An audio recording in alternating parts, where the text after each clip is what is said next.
강남에 사는 동서들까지 모처럼 한자리에 모인 시어머니 생신자리였습니다. 그날도 어김없이 제 옷차림을 지적하는 큰형님의 목소리가 들렸어요. 거지야, 쪽팔리니까 옷 좀 사 입고 다니지. 손윗 동서들의 비웃음 섞인 말이 비수처럼 날아와 꽂혔습니다. 얼굴이 새빨갛게 달아오는 것이 느껴졌고 그대로 자리를 박차고 일어나서 화장실에서 한참을 앉아 있었어요. 일 때문에 조금 늦게 행사장에 도착한 남편이 어딜 간 거냐며 저를 찾는 문자를 보냈더라고요. 그 문자를 보고 서러운 마음에 뻥 하고 터져버린 전 그대로 택시를 타고 집으로 돌아갔고 뒤늦게 눈치를 채고 집으로 돌아온 남편에게 어린아이가 부모한테 고자질하듯 그동안 있었던 일들을 엉엉 울며 털어놨습니다. 그날 밤 남편은 아무 말도 하지 않고 담담하게 절 안아줬지만 다음날 아침 저희 시댁은 남편의 경악할 행동으로 쑥대밭이 되고 말았죠. 대체 무슨 일이 있었기에 제가 이 기가 막힌 사연의 주인공이 된 건지 궁금하지 않으신가요? 안녕하세요. 저는 평범한 전업주부입니다. 어릴 때부터 남들보다 눈에 띄지 않는 평범한 길을 걸어왔고 그게 저에겐 편안했어요. 성격도 조용하고 내성적이라 눈에 띄는 걸 싫어했죠. 그런 저를 이해해주는 남편을 만난 건 정말 큰 행운이었습니다. 남편과는 젊은 시절 친구의 소개로 만나게 됐어요. 그날도 전 눈에 띄지 않으려고 친구 뒤에 숨어 있었는데 남편이 먼저 다가와서 말을 걸었습니다. 책 좋아하시나 봐요. 원래 올해처럼 조용한 사람들이 책은 이렇게 속 시끄러운 거 읽는 거 좋아하잖아요. 성격도 조용하고 차분하고 그래서 친구들과 어디 소개팅에 나가더라도 들러리 서는 역할만 했었던 저에게 먼저 관심을 갖고 말을 걸어준 건 남편이 처음이었습니다. 성격도 어찌나 비슷한지요. 남들한테 관심 받는 것을 싫어하고 어디 나서는 것을 싫어하는 성격이 저와 참 비슷하다고 생각했어요. 튀는 것을 싫어하지만 둘이서 대화하면 그렇게 말이 잘 통할 수가 없어 몇 시간이고 대화가 끊이질 않더라고요. 남편이랑 연인 관계로 발전하고 조금 더 깊은 관계가 되고 나서야 알았습니다. 전 그저 타고난 성격이지만 삼형제 중에 막내로 태어난 남편은 큰형한테 치이고 둘째 형한테 치이고 집안에서 자기 목소리 한번 제대로 못 내보는 사람으로 자라면서 그런 성격으로 자랄 수밖에 없는 환경이었다는 것을요. 전 나중에 결혼하면 애들 둘 정도 낳았으면 좋겠어요. 제가 외동이라 그런지 형제 많은 집이 그렇게 부럽더라고요. 힘들 때 형제들 많으면 의지되고 좋잖아요. 서로 끌어주고 밀어주고. 중원 씨는 집에 형제들 많아서 좋겠어요. 꼭 그런 것만도 아니에요. 전 자식 낳으면 꼭 외동이었으면 좋겠는걸요. 결혼 얘기가 오가던 중에 자녀 계획에 대한 얘기가 나왔을 때 형제 자매 간 오해가 부러워서 내 자식은 여럿 낳고 서로 의지하는 사이로 키웠으면 좋겠다 얘기를 하니까 얼굴을 대본에 굳히고 자기 자식은 형제들 눈치 안 보고 편하게 클 수 있는 외동이었으면 좋겠다 얘기하는 남편이 형들한테 어지간히 치이면서 자랐구나. 대강 짐작은 했었지만 시댁에 인사를 가기 전까지 이 정도일 거라 예상은 하지 못했어요. 그러나 시댁에 가서 말로만 들었던 시숙과 윗 동서들을 만나보고 나니까 남편이 자기 가족들에게 그렇게까지 학을 떼는 이유가 뭔지 알 것 같더라고요. 어머, 도련님도 결혼을 하시네요. 우리 동서될 분도 비위가 어지간히 좋은가 봐요. 난 남편이 밖에서 일하고 땀만 흘리고 들어온다고 해도 밖에서 샤워하고 들어오라고 하거든요. 땀 냄새 난다고. 그래서 여태 결혼을 못하고 있는 줄 알았지. 막내야, 너 이번 주말에 바쁜 거 없으면 우리 회사 와서 배관 청소나 한번 해라. 형님이 너 특별히 생각해서 이렇게 일도 챙겨주고 하는 거니까 감사한 줄 알고. 뭐라고 해야 할까요? 그날 처음 인사를 갔을 때 집안 분위기를 감히 설명해 보자면요. 남편은 꼭 시댁의 일원 같지 않았어요. 남편한테 얘기는 많이 들었었거든요. 첫째 아주버님도 둘째 아주버님도 사업을 하시고 윗 동서들도 동네에서 병원을 하고 있다고요. 그에 비하면 평범하게 회사 다니고 있는 제 직장이 너무 떨어지는 게 아니냐며 인사 가기 전부터 잔뜩 주눅이 들어서 걱정을 하기도 했었는데 남편이 그랬어요. 자기는 집에서 찬밥 신세나 다름이 없으니까 자기가 누구랑 결혼을 하든 말든 집에서는 그렇게 크게 반대도 하지 않고 신경도 쓰지 않을 거라고요. 아무리 그래도 막내 아들이잖아요. 사연이라서 공연불로 남편 자랑을 하는 게 아니라 제가 봤을 땐 그 삼형제 중에서 저희 남편만한 사람이 없거든요. 성격은 당연히 말할 것도 없고요. 저희 남편은 지금 청소업체를 운영하고 있어요. 하수구 배관 청소를 전문으로 하고 있는데 워낙 성실하게 자기 사업 젊었을 때부터 일궈온 사람이라서 여기저기 일도 많이 따와가지고 월 수입도 꽤나 안정적인 편이고요. 저한테도 결혼을 하고 나면 집에서 살림하면서 본인 하고 있는 일을 좀 도와줄 수 있겠냐 먼저 제안을 해서 저도 지금 전업주부로 지낼 수 있는 거고요. 워낙 성실한 사람이니 규모가 이렇게 커지고 나면 밑에 있는 직원들한테 다 맡겨놓고 본인은 관리만 해도 충분히 돌아갈 수 있는 일인데도 자기 손 타지 않으면 어디선가 꼭 구멍이 나기 마련이라고 아직도 현장 다 쫓아다니면서 땀 흘려가며 일하는 성실한 사람이에요. 저도 남편의 그런 점이 가장 좋았던 거고요. 그런데 저도 그렇고 주변 사람들도 그렇고 칭송자자한 이 사람 시댁에서는 더러운 일 한답시고 자기 형제들한테 그렇게 무시받고 있었던 겁니다. 본인도 그런 모습을 저한테 얼마나 보여주고 싶지 않았겠어요. 부모님한테 손 안 벌리고 결혼하고 싶어서 제가 결혼 날짜를 조금 미루고 있었던 게 괜히 오해를 불러일으킨 건 아닌가 싶네요. 이렇게 성실하고 괜찮은 사람인데 제 생각해서 기다려주는 거야. 전 감사하죠. 중원 씨, 주말엔 우리 집에 인사 가기로 하지 않았어요? 그랬지. 형님 죄송해요. 이번 주말엔 일이 있어서 안 될 것 같네요. 남한테 싫은 소리 못하는 조용한 성격인 저도 남편이 그 자리에서 그렇게 무시당하고 있는 모습을 보니까 마음속으로 뭔가 울컥하더라고요. 주말에 저희 집에 인사를 가기로 한 적도 없었는데 괜히 그렇게 얘기를 했죠. 당신 거기 가지 말아라 하고요. 제가 그렇게 딱 잘라서 얘기를 하니까 아주버님도 머쓱했는지 그럼 다음에 한번 와서 해줘라 하고 마시더라고요. 남편이 얘기했던 것처럼 시댁 식구들은 저희 결혼에 그다지 큰 관심이 없어 보이셨어요. 내 아들 결혼 상대로 괜찮은 사람인지 알아본다는 느낌보단 지금 우리 집에 인사를 온 며느리감이 우리 집에서 그동안 아들을 구워 삶았던 것처럼 손바닥에 놓고 잘 주무를 수 있는 사람인지 알아보는 것에 더 가까운 느낌이라고 해야 할까요? 그때부터 은근히 무시하고 깔보는 느낌이 나서 저도 기분이 상했지만 저희 남편은 대체 얼마나 오랫동안 이 집에서 이런 무시를 받고 살아왔을까 그런 생각을 하니까 참 속이 상하더라고요. 당신도 오늘 집에서 내가 어떤 취급을 당하는지 봤지? 이런 집에 당신 시집 오라고 얘기 못하겠다. 그냥 저게 너무 자연스러운 사람들이야. 바꾸려고 노력도 많이 해봤고 화도 많이 내보고 싸우기도 많이 싸웠어. 나한테 저러는 게 너무 자연스러운 사람들이고 당신 시집 오고 나면 당신한테까지 저렇게 뻔히 보이는데 내가 어떻게 당신한테 이런 집에 시집 오라고 얘기할 수 있겠어. 미안해. 그렇게 뻔히 보이는 거짓말 못하겠어. 당신 정말 많이 힘들었겠다. 왜 그동안 혼자 속 끓이고 있었어? 말도 못하고.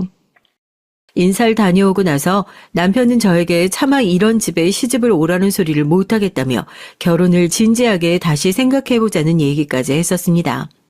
맞아요. 어떻게 보면 남편이 그렇게까지 얘기를 해줬는데도 꾸역꾸역 그런 집에 시집을 가기로 결정을 했던 건 저였고 자기 팔자 자기가 꼰다는 얘기가 어디 먼 얘기가 아니라 제 얘기일 수 있었습니다. 그래도 당시에는요, 그렇게까지 솔직하게 다 털어놓는 남편을 도저히 그냥 놔버릴 수가 없었어요. 저까지 이 손을 놔버리면 남편 인생이 정말 외로워져 버릴 것 같다는 생각이 들었거든요. 누가 그러더라고요. 집에서 희생을 하는 자식 하나만 만들어 놓으면 온 식구가 다 편하다고요. 저희 남편이 딱 그런 역할이었던 거죠. 너무 많이 늦긴 했지만 결혼을 하고 나서 조금씩 바꿔나가면 그동안 남편의 희생당했던 인생도 보상받을 수 있을 거라는 묘한 자신감 같은 게 있었습니다.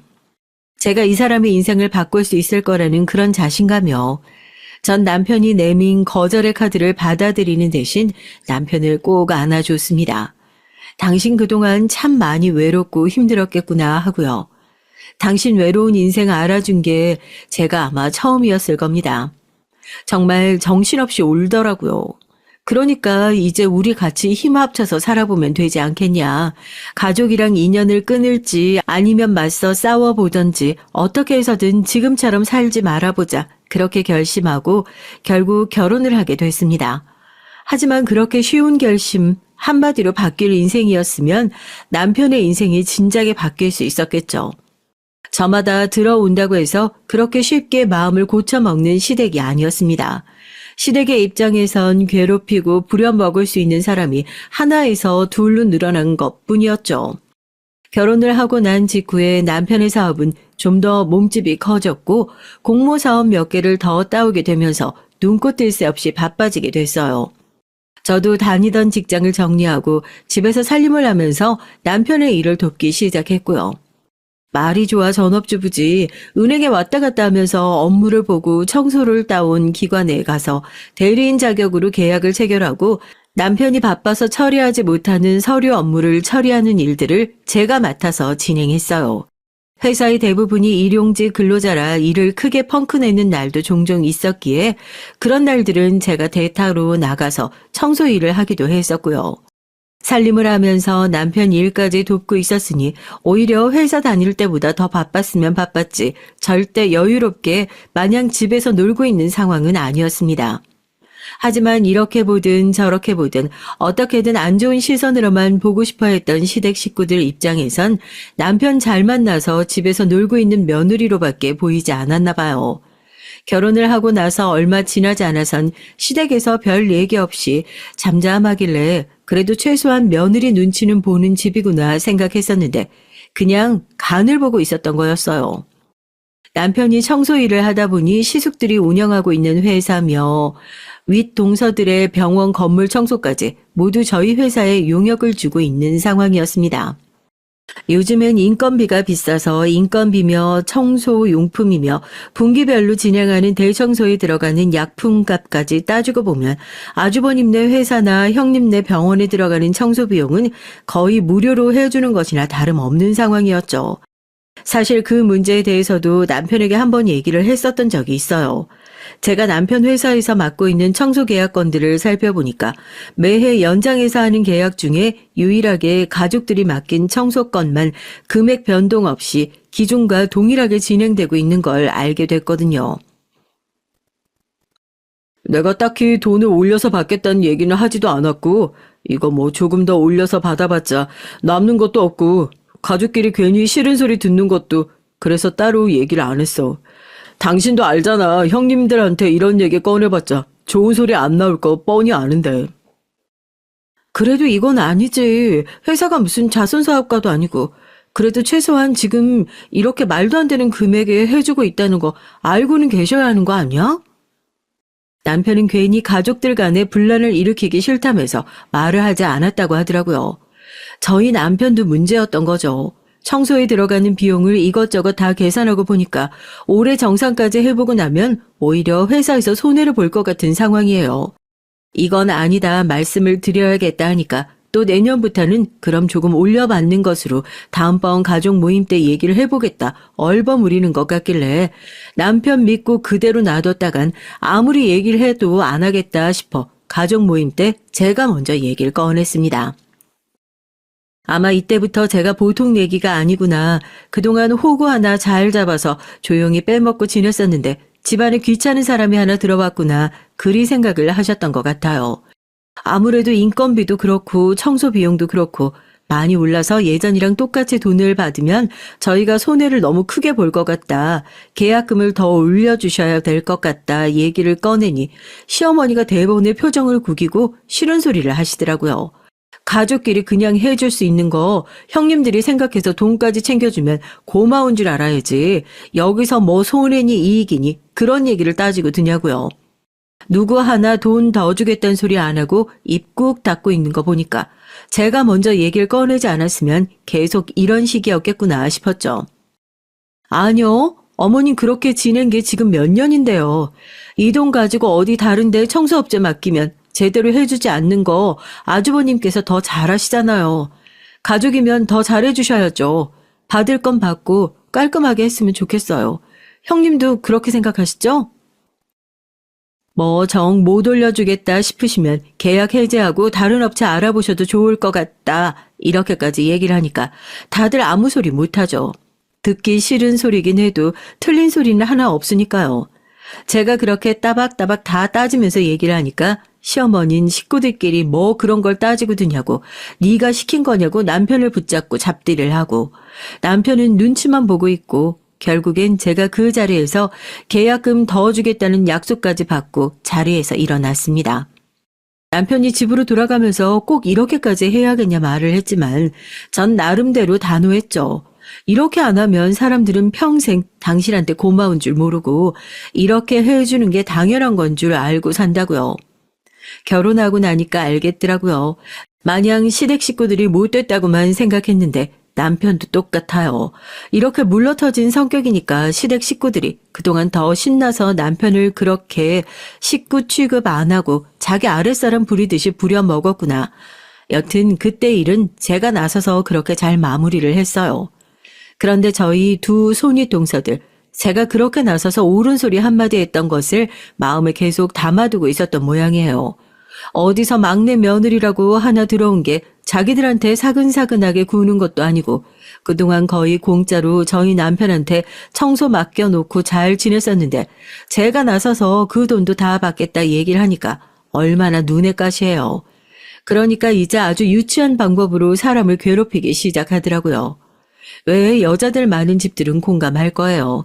학창 시절에도 이런 식으로 왕따를 당해본 적은 없었던 것 같은데 은근히 집안 행사나 모임이 있을 때마다 저를 쏙 빼놓고 자기들끼리만 얘기를 하고 결정해서 저한테 통보를 해주더라고요.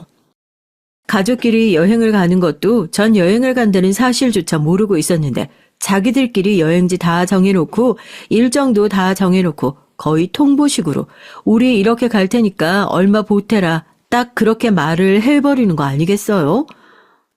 아니 얼마가 나왔는지 말씀은 해주셔야 계산이 맞는지 확인은 하죠 형님. 동서, 우린 뭐 셈을 할 줄 모르는 사람들이야? 우리 의대까지 나와서 의사하고 있는 사람들인데 동서 하는 얘기 가만 들어보면 우리는 뭐 셈도 흐리고 계산도 못하는 사람들이라서 똑똑한 동서가 꼭 검사이라도 해주겠다 얘기하는 것 같아서 그러네. 동서가 우리 성사라도 돼? 우리가 뭐 하나하나 다 동서한테 보고하고 동서가 결정하는 사람이야? 거기다 대고 제가 뭐라고 더 따질 수도 없는 노릇이잖아요. 큰형님은 집안 위계 질서가 왜 이 모양이냐고 버럭버럭 화를 내시고 시간이 지나면 지날수록 되로 주고 말로 받는 형국이 되어가더라고요. 두 사람이서 거의 편을 먹고 어떻게든 저를 찍어 누르시려고 하는데 저도 사람인지라 그 기싸움에 점점 지쳐가고 있었고요. 그러다가 몇 가지 사건들이 터지면서 제가 완전히 몸과 정신이 망가지게 됐습니다. 그때까지만 해도 형님들한테 대들 수나 있었죠. 그 일이 있고 나서 얼마 지나지 않아 큰형님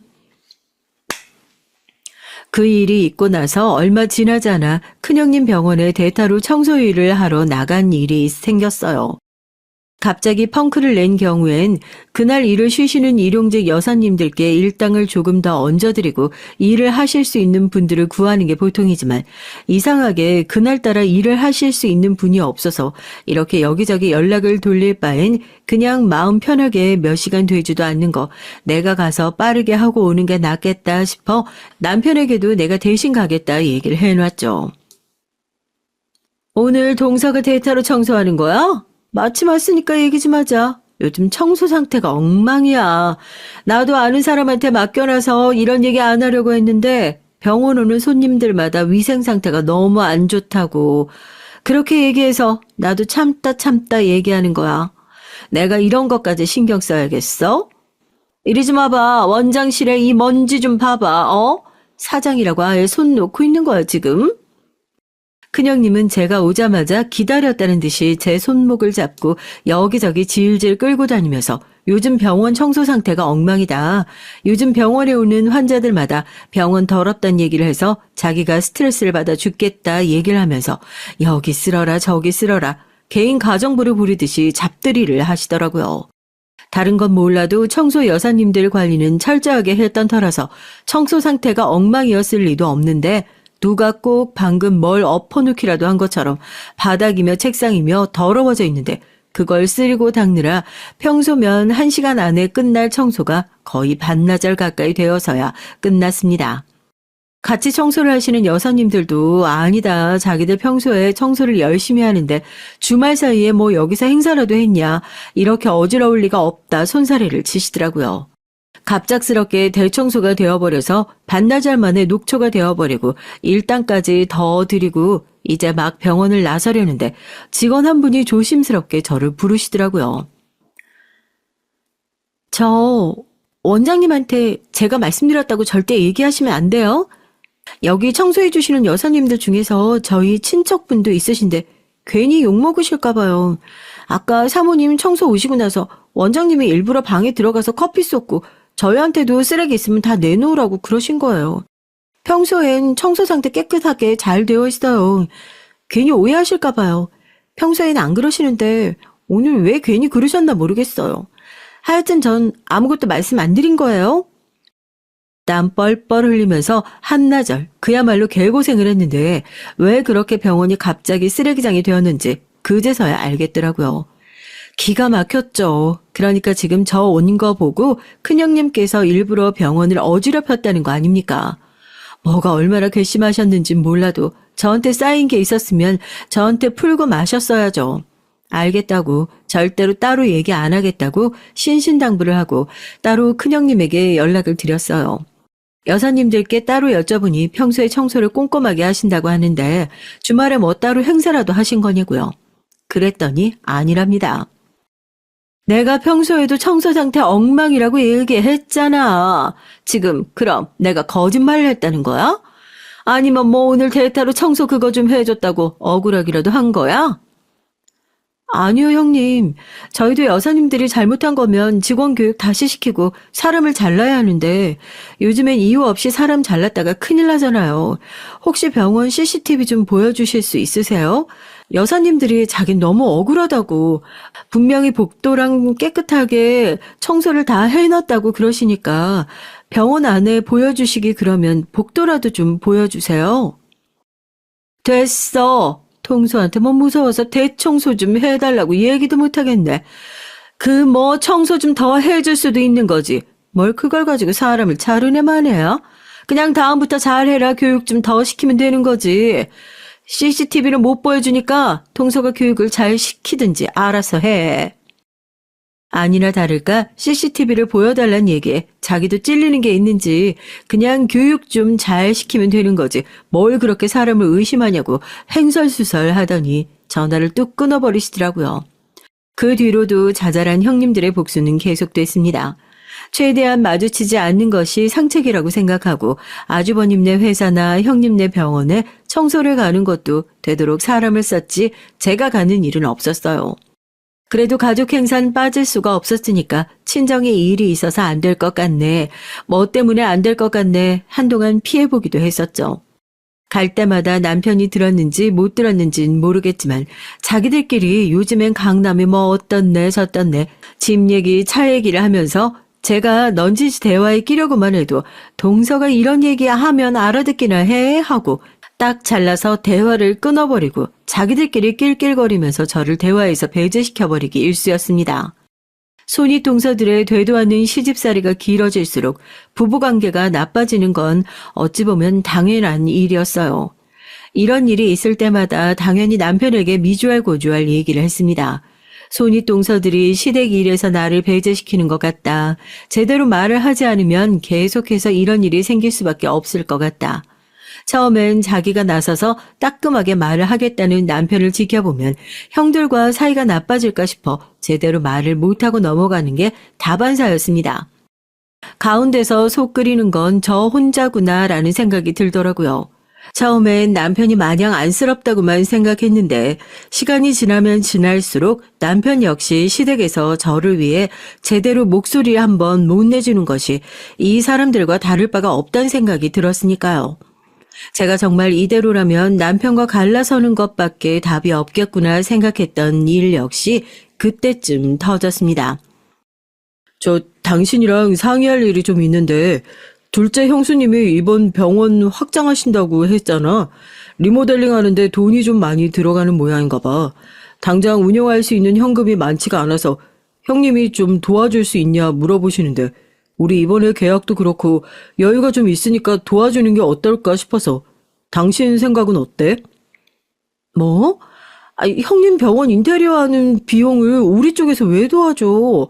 얼마 전에 가족 모임에서 차 바꾸셨다고 그렇게 자랑을 하시던데 차 바꿀 돈은 있고 인테리어 하실 비용은 없대? 그게 무슨 말도 안 되는 소리야. 그걸 또 생각해 보겠다고 한 거야?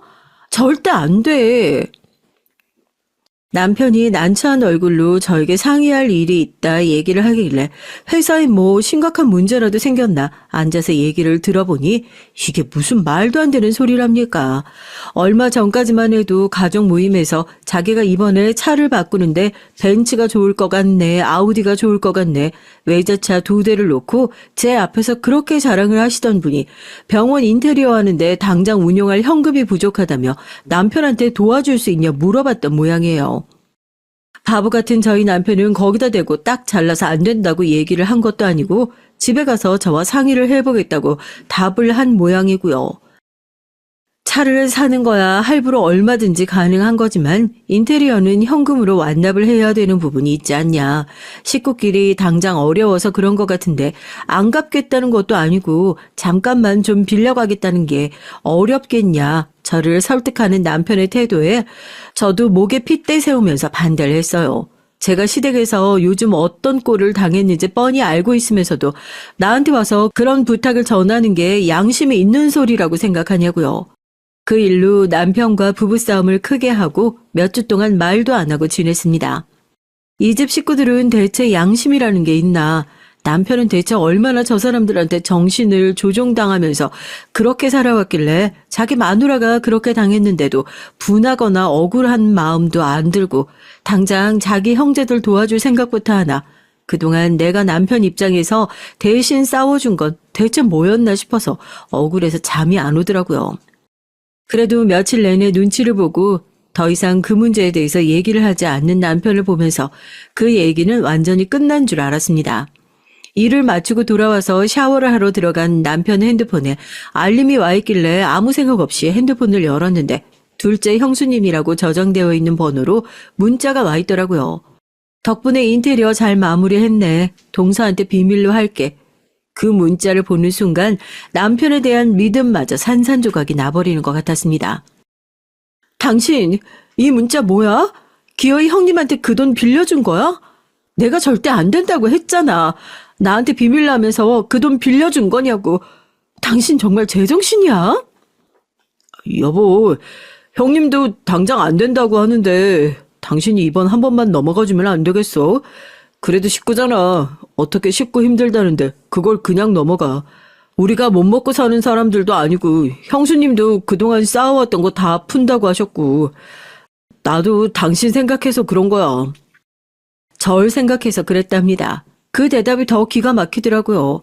제가 펑펑 울면서 이대로는 못 살겠다. 자기 마누라 호구 만드는 걸 남편이라고 데리고 여직 살고 있었다고 가슴을 치면서 나 이대로는 못 살겠다. 당신이 양심 있으면 이혼해달라. 이혼 서류 들고 와서 지금이라도 안 늦었으니 도장 찍어달라. 남편한테 울면서 이혼 서류를 집어 던졌어요.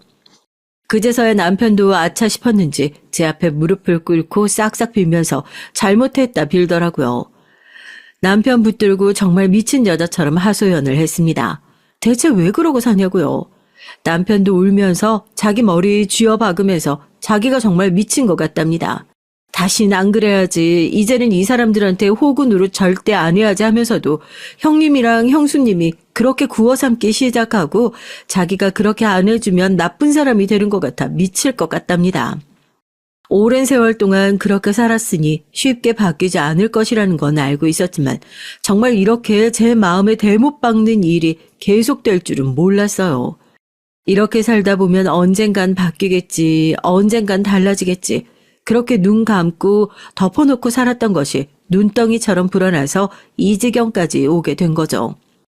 그렇게 무릎 꿇고 울면서 잘못을 비는 남편에게 이혼 서류 대신 종이랑 펜을 내밀었습니다.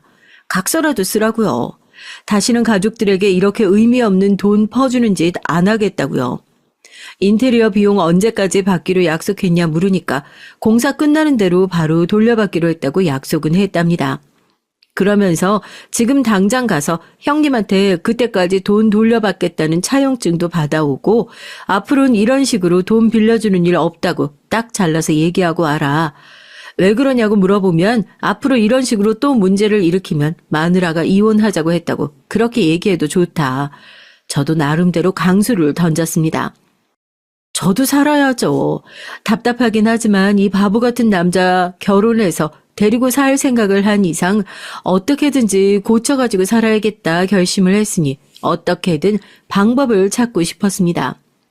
이럴 거면 갈라서 자는 얘기가 남편에게도 꽤나 충격적이었나 봐요. 그날 남편에게 각서 받으면서 참 많은 얘기를 했습니다. 대체 언제부터 이렇게 됐나 하고요. 아버님이 일찌감치 돌아가시면서 버려놓은 일 해결하시면서 본인 인생 제대로 못 살았던 어머님이 안쓰러워서 처음엔 그 마음에 어머님한테 효도해야겠다. 그런 좋은 마음으로 시작되었답니다. 형이라고 2명 있는 건 철도 안 들어서 매일같이 문제만 일으키고 그래도 장남이라고 문제 일으킬 때마다 어머님이 매번 해결해 주신 것 같고요. 또 그렇게 고생하시는 모습 보면서 저희 남편은 안쓰러워서 어머님한테 또 잘했던 거고요. 그렇게 오랜 세월이 흐르다 보니까 막내 아들이 희생하고 집안 사람들은 다 받아먹고 이런 역할이 너무 자연스럽게 자리를 잡아버린 겁니다. 이제 다들 클 만큼 크고 자기 앞가림을 할 수 있을 정도로 각자 자리를 잡았음에도 불구하고 한번 가족들 사이에서 자리 잡은 그 역할은 쉽게 바꿔지지 않는 거죠. 집에서 희생하는 사람 한 명 정해놓고 편안하게 잘 살았는데 그걸 왜 바꾸고 싶겠어요. 그러니 시집와서 남편을 이 이상한 집구석에서 어떻게든 빼내려고 하는 절 시댁 식구들은 어떻게든지 이상한 사람으로 몰아갖고 이간질해서 다시 남편을 제자리로 돌려놓고 싶은 거죠. 제가 그렇게 시댁에 한바탕 난리를 칠 때마다 남편을 불러서 그랬답니다. 가족 생각도 안 하는 몰상식한 여자니까 차라리 이혼을 하고 혼자 사는 게 낫다고. 어쩜 이렇게 사람들이 하나같이 못된 짓만 골라 할까요? 당신 얘기 들으니까 정신이 번쩍 들더라. 나같이 살까봐 결혼하지 말자고 내가 그렇게 말렸었는데 결혼하고 나서 내가 우리 집 식구들이랑 똑같은 짓 하면 당신 혹사시키고 있었으니까. 이게 얼마나 웃기는 짓이야.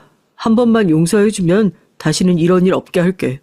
다시는 이런 일로 당신한테 상처 주는 일 없게 할게. 마지막으로 한 번만 믿어줘.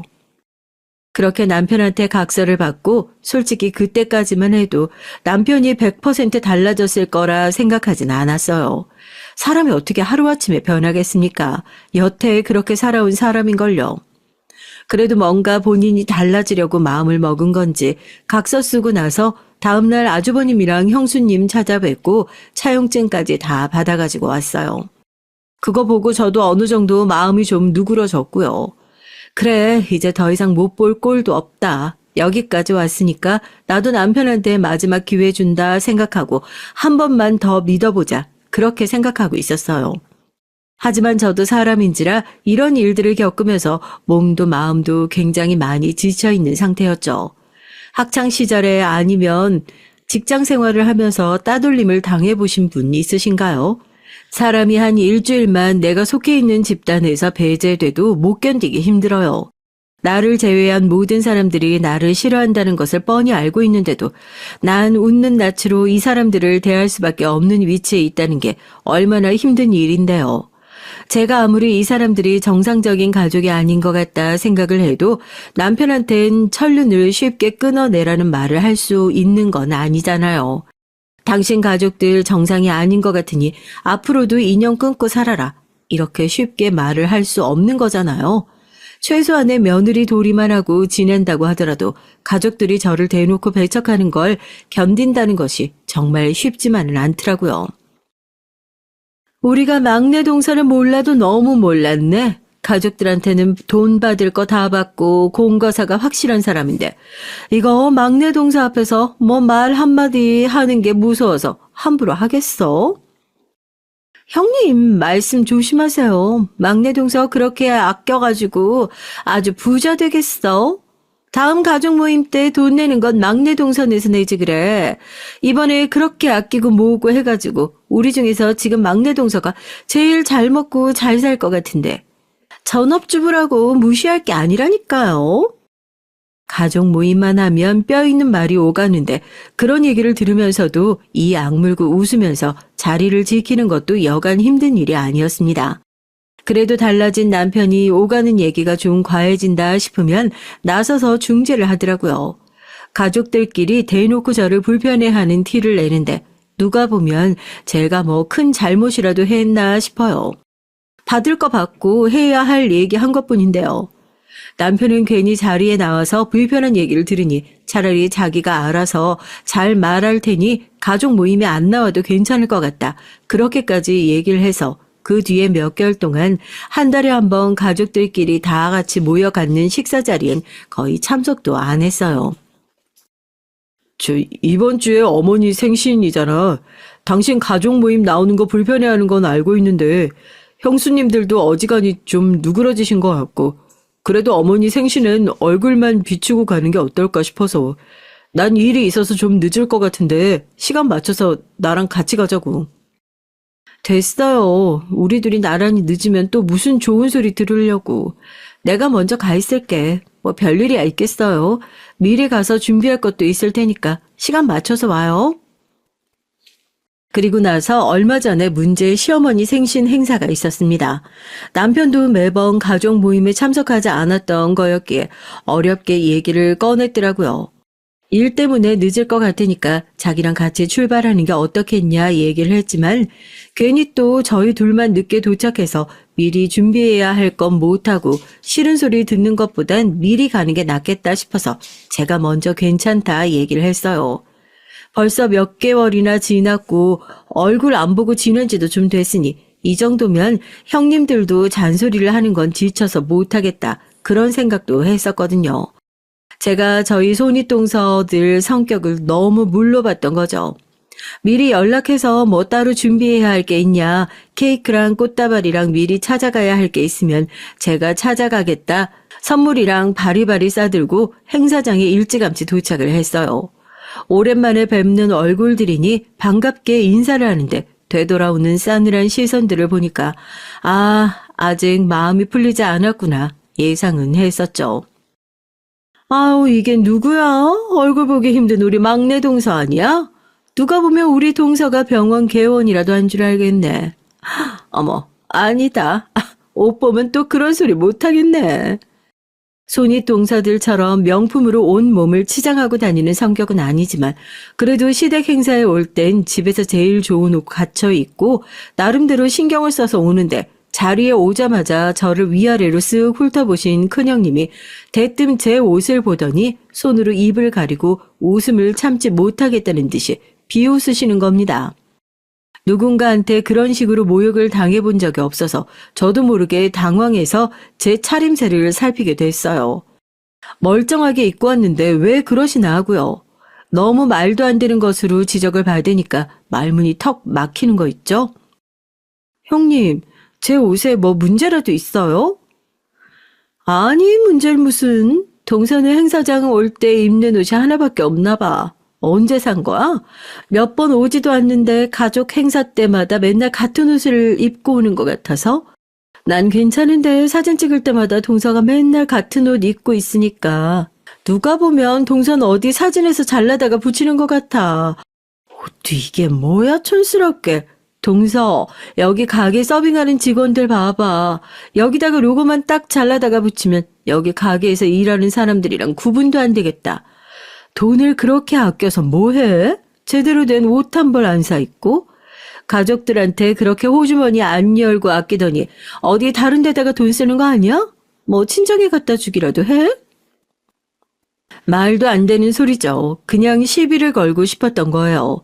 큰형님이 한바탕 제 옷을 가지고 지적질을 하시고 나서 둘째 형님과 같이 키득거리는 소리가 들리더라고요. 아니 거지야? 혼자 잘난 척은 그렇게 하고 다니더니 쪽팔리게 옷이나 좀 제대로 사 입고 다니지. 손윗동서들의 비웃음 섞인 말이 비수처럼 날아와 꽂혔습니다. 말도 안 되는 시비였고 늘 그랬던 것처럼 한 귀로 듣고 한 귀로 흘려버릴 수 있었는데 왜 그날따라 그 말 한마디에 모든 것이 무너지는 기분이 들었어요. 얼굴이 새빨갛게 달아오르는 것이 느껴졌고 그대로 자리를 박차고 일어나서 화장실에서 한참을 앉아 있었습니다. 일 때문에 조금 늦게 행사장에 도착한 남편이 어딜 간 거냐며 저를 찾는 문자를 보내더라고요. 그 문자를 보고 서러운 마음이 뻥하고 터져버린 전 눈물을 뚝뚝 흘리며 그대로 택시를 타고 집으로 돌아갔습니다. 뒤늦게 집에 돌아와서 서럽게 울고 있는 절 발견한 남편이 자초지종을 물었고 행사장에서 손윗동서와 있었던 일을 남편에게 전부 얘기했어요. 내가 왜 대체 이런 소리를 들어야 하는지, 뭘 그렇게 잘못했는지, 정말 터지기 직전 풍선처럼 가슴속에 아슬아슬하게 쌓여있던 서러움이 그 비수가 스치자마자 터져버린 느낌이었죠. 정말 미안하다. 정말 미안해. 이게 다 내 잘못이야. 당신한테 내가 약속했었지. 다시는 이런 수모 안 겪게 하겠다고. 그 약속 지킬게. 그 사람들 이젠 내 가족 아니야. 당신이 내 가족이지. 이런 소리 다시는 안 듣게 할 테니까. 이런 걸로 다신 마음 아파할 일 없게 할 테니까. 남편은 제 손을 꽉 잡고 뭔가 큰 결심을 하는 것 같았습니다. 아주버님에게 전화를 한 것도 아니었고 시어머니에게 전화를 한 것도 아니었어요. 하지만 남편의 단호한 얼굴을 보고 뭐가 큰일이 났겠구나. 저도 남편에게 뭘 어떻게 할 거냐고 더 이상 묻지 않았어요. 그런 질문은 하지 않아도 남편 얼굴에서 단호한 무언가를 봤거든요. 이제 시댁 식구들과 단판을 보겠구나 하는 그런 결심을요. 다음 날 아침 일찌감치 분주하게 현장에 나설 준비를 하는 남편에게 어딜 가냐 물었습니다. 오늘은 휴무일이라 딱히 어디 나갈 일이 없을 텐데 뭐 급하게 잡힌 일이라도 있는 건가 하고요. 남편은 저에게도 갈 곳이 있으니 나갈 채비를 하라고 하더군요. 어딜 가는지도 말을 해주지 않고 무슨 일인가 싶었지만 평소에도 이런 일들이 종종 있어 얼른 남편을 따라 나설 준비를 했어요. 그리고 남편을 따라 도착한 곳은 다름 아닌 아주버님의 사업장이었습니다. 남편이 미리 연락을 한 건지 시어머니와 시숙들, 형님들이 모두 한자리에 모여 있더라고요. 넌 어제 행사 자리에서 그렇게 말도 없이 나가버리고 며느리라는 게 잘하는 짓이다. 이 사람한테 아무런 말씀도 하지 마세요. 창피하지도 않으세요? 어머니, 형님, 형수님, 여태까지 식구라고 해서 저한테 함부로 대하는 거 다 참고 견뎠어요. 그런데 제 아내한테는 그러시면 안 되죠. 적어도 제 아내한테는 그렇게 함부로 대하셨으면 안 됐죠. 어머, 서방님 말 되게 서운하게 하신다. 누가 들으면 우리 동서한테 뭐 크게 잘못이라도 한 줄 알겠네.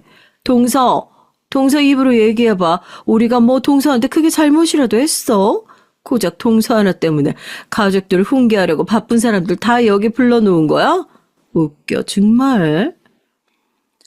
가족들 훈계하려고요? 아니요. 여기 가족들이 어디 있어요? 똑똑히 알려드리려고요. 여기 제 가족 이 사람 하나밖에 없습니다. 이 사람한테 함부로 대하는 사람들 더는 제 가족 아니라고 그거 말씀드리려고 오시라고 한 거예요. 이 사람한테 거지 같은 꼴 하고 다닌다고 그러셨다면서요. 그딴 소리 하신 거 똑같이 되갚아드리려고요. 남편이 가족들에게 그렇게 단호하게 얘기한 적이 없었으니 다들 지금 무슨 소리를 하는 건가 하고 벙 쪄서 남편을 쳐다보더라고요.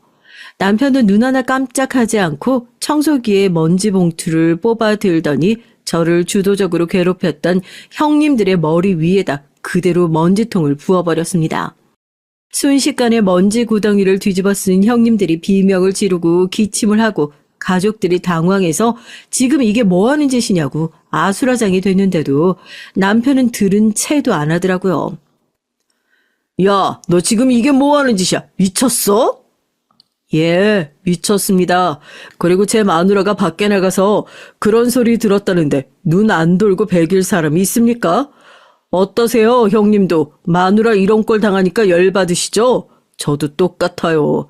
식구란 인간들이 제 식구 감싸주지를 못할 망정 어떻게 벗겨먹을까 궁리를 하고 있으니까 당연히 열받죠. 왜요? 반대로 당해보시니까 열받으세요? 하실 말씀 있으시면 그동안 제가 형님들한테 빌려드린 돈이나 갖고 말씀하세요. 자, 두 분 받으세요. 여태까지 제가 형님한테 이자도 없이 빌려드린 돈입니다. 이제 식구고 뭐고 아니니까 이 돈 다 돌려받으려고요. 남편이 아주버님들에게 내민 종이에는 그동안 아무런 대가 없이 빌려준 돈에 대한 내용들이 전부 정리되어 있었어요.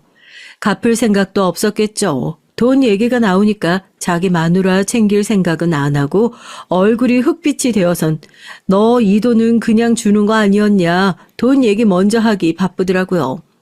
어머니는 뒷목 붙잡고 넘어가시기 직전이시고요. 남편은 걸레반 물통을 앞에 탁 놓더니 세수할 물 필요하시면 여기서 세수하고 가셔라.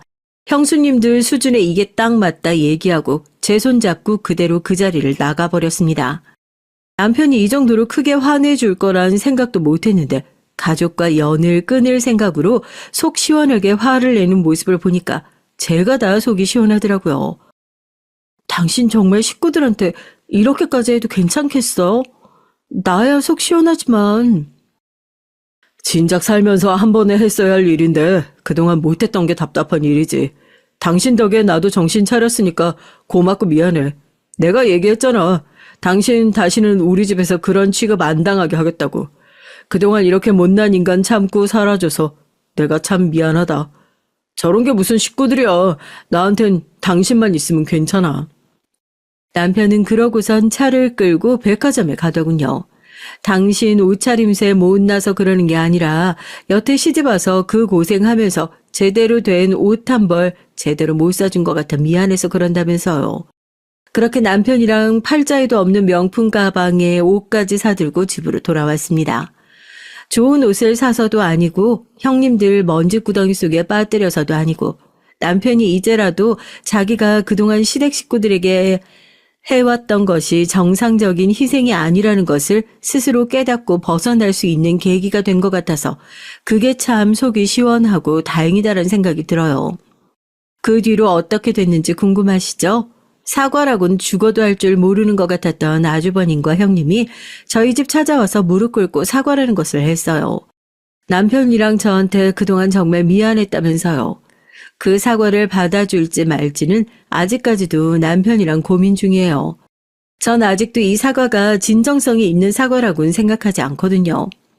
남편이 그동안 빌려준 돈 갚아라 하고 종이 던지고 나니까 그거 갚기 싫어서 어떻게든지 말미를 달라고 얘기를 하는 거 보니까 일단 당장 급한 불 꺼보려고 사과를 하는 것 같아 머리를 맞댄 결과가 아닐까 싶어서 이대로 넘어가주면 또 똑같은 결과가 생길까봐 우선은 우리도 생각을 좀 해보겠다 말해놓은 상황이에요. 시어머니는 아직까지 잠잠하시네요. 남편도 이제야 하나 깨달은 만큼 앞으로 갈 길이 많이 남았다는 건 알았지만 원래 시작이 반이라는 얘기가 있잖아요. 이제 막 시작했으니 앞으로 달라질 일만 남아있지 않겠어요? 이 배응망덕한 시댁 앞으로 어떻게 하면 제대로 혼쭐 내줄 수 있을지 저희도 머리 맞대고 많이 고민해 보려고요. 좋은 아이디어 있으시면 많이들 나눠주세요. 안녕하세요. 60대 중반의 가정주부입니다. 전 주부로 지낸 지 35년이 됐는데요. 신혼 초부터 집안일을 하거나 자기 전에 라디오를 틀어두는 일이 많았습니다. 그런 면 밤에 잠도 잘 오고 시간이 잘 가는 느낌이 들거든요. 전 평생 라디오 방송국에도 사연을 보내고 그런 사람은 아닌데 톡톡 사연에 이렇게 편지를 보내게 된 이유는요. 제가 최근에 겪은 드라마 같은 사연을 소개해드리기 위해서요. 올라오는 사연들을 듣다 보니까 저도 세상에 이런 일이 있을까 싶었어요. 그만큼 좀 믿을 수 없고 놀라운 일들이 많았었는데 저 역시 그런 일을 몇 년 전에 겪었답니다. 제가 그런 사연의 주인공이 될 것이라고는 생각도 못했지만 살다 보니까 그런 일이 일어나더라고요. 전 그 일로 인해서 좀 많이 아팠습니다. 우리 딸에게 일어났던 그 사건은 저에게도 큰 충격을 주어 병원에 실려가기도 했어요. 지금은 다 괜찮아졌지만 말입니다. 그러나 지금부터 저와 우리 가족이 겪은 끔찍한 일에 대해 말씀을 드릴게요. 제가 60대이다 보니 좀 문장력이 좋지 않을 수도 있는데 그 점은 여러분에게 미리 양해를 구할게요. 그럼 제 얘기를 시작하겠습니다. 모두들 잘 들어주시고 댓글도 달아주시면 감사하겠습니다. 전 제주도에서 해녀의 딸로 태어났어요. 저의 어머니는 할머니도 해녀시고 어머니도 해녀시라 저도 해녀로 키우려고 하셨고요. 제가 커서 해녀가 될 거라고 믿어 의심치 않으셨다고 합니다. 하지만 전 물질을 하고 싶지 않았어요. 물질을 하다 보면 저희 할머니와 어머니처럼 잠수병에 걸릴 것이 두려워서였습니다. 제 할머니는 잠수병으로 고생하다가 돌아가셨어요. 해녀들에겐 흔하다면 흔한 병인데 기울림, 관절통, 근육통으로 고생하시다가 결국 혈관관계 질환으로 변해요. 할머니는 그렇게 잠수병을 숨기신 채로 70 나이로 돌아가시기 전까지 억척스럽게 물질을 해서 저희 엄마와 동생인 외삼촌을 키우셨다고 합니다. 할머니는 제가 어렸을 적에 이런 얘기를 자주 하셨어요. 제주에서는 그저 해녀가 제일 좋은 거야. 나도 그렇게 너희 엄마랑 외삼촌 먹여 살렸으니 너도 나중에 커서 해녀가 돼야 된다. 할머니, 그렇게 해녀로 일하면서 행복했어? 난 싫어. 늙어서 할머니처럼 아프고 싶지도 않고 바닷속에 들어가는 거 더 싫어. 바다는 춥잖아. 춥고 맨날 숨 막혀가면서 돈 벌고 싶지 않아. 예끼, 바다는 우리 어머니여. 그렇게 말하면 신령님께 혼난다. 내가 이렇게 물질하다 죽는 것이 소원이었어. 그러니 할미는 행복하게 갈란다. 알았냐? 네 엄마도 해녀니까 너도 그렇게 해야 돼. 할머니는 눈을 감는 그날까지 저에게 해녀가 되라. 그렇게 전통을 지키는 길이다라고 하시면서 저에게 강요하시듯이 말씀하셨어요. 하지만 지금이야 다들 해녀를 하려고들 하나요? 지금 해녀로 계시는 어르신들이 돌아가신다면 누가 그 전통을 이을지 모르겠네요. 저도 지금은 내가 제주도 고향에서 해녀를 했어야 하나 조금 후회를 합니다. 하지만 전 생리적으로도 바다가 맞질 않았으니 할 수가 없었죠. 전 바다가 싫었으니 당연히 섬 생활도 마음에 들지 않았습니다. 그래서 언제나 무트로 가서 돈을 벌거나 육지 사람에게 시집가서 사는 것이 소원이 됐어요. 그래서 이른 나이에 남편과 결혼을 한 것인지도 모르겠습니다. 남편은 그 당시에 대학을 다녔고 제주도로 혼자 여행을 온 여행객이었어요. 저의 어머니는 해녀로 일하시며 제주 바닷가 근처에서 민박도 하셨는데 남편이 우리 민박집에 손님으로 왔던 것이었어요. 그때 남편은 저를 알게 됐고 저에게 호감을 가졌는지 그 후로 계속 편지를 보내왔습니다. 전 그때 한창 어머니 말씀을 안 듣고 천방지축 다니던 여고생이었죠. 제 남편은 대구가 고향이고 서울에서 의과대학을 다니고 있었어요. 남편은 젊고 잘생긴 데다 무엇보다 제가 동경하는 육지 사람이었습니다. 뭐 그런 이유로 전 그 사람에게 금방 반해버렸어요. 저와 남편은 펜팔을 여러 차례 하다가 사랑하는 사이로 발전해 나갔습니다.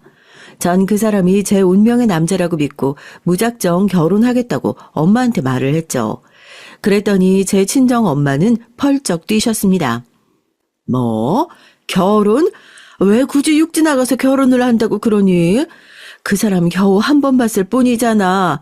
그런데 뭘 믿고 그 사람을 좋아한다고 하는 거야. 안 돼. 얌전히 고등학교나 졸업하고 물질이나 배워. 엄마, 나 물에 들어가는 거 싫다고 했잖아요. 난 해녀일이 안 맞아. 왜 그런 나를 인정을 못해요? 그리고 나 이 사람을 사랑한다고요. 전 제 친정엄마가 반대하는 것도 무릅쓰고 육지에 가서 남편을 만나 결혼을 하게 됐습니다. 22살 어린 신부였죠. 남편의 집안은 대구에서도 부유한 편에 속하는 집이었어요. 그래서 전 시어머니의 거센 반대를 혼자서 받아내야만 했습니다. 남편이 죽은 지금에야 말이지만 전 남편이 없었다면 시댁에서 버티질 못했을 거예요.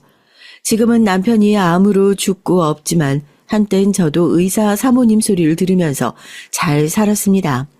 왜냐하면 저희 시댁이 좀 사는 집안이었거든요. 남편은 외아들이었고요. 제주도? 그것도 고졸 출신이라고? 겨우 22살 된 애가 어디 우리 아들 앞길을 막으려 그래? 우리 아들은 의대생이야. 의대생이 거저 되는 건 줄 알아? 네가 뭐라고 우리 아들 앞길을 막아? 우리 아들은 부잣집 딸내미랑 결혼해서 의원 개업해야 되는데.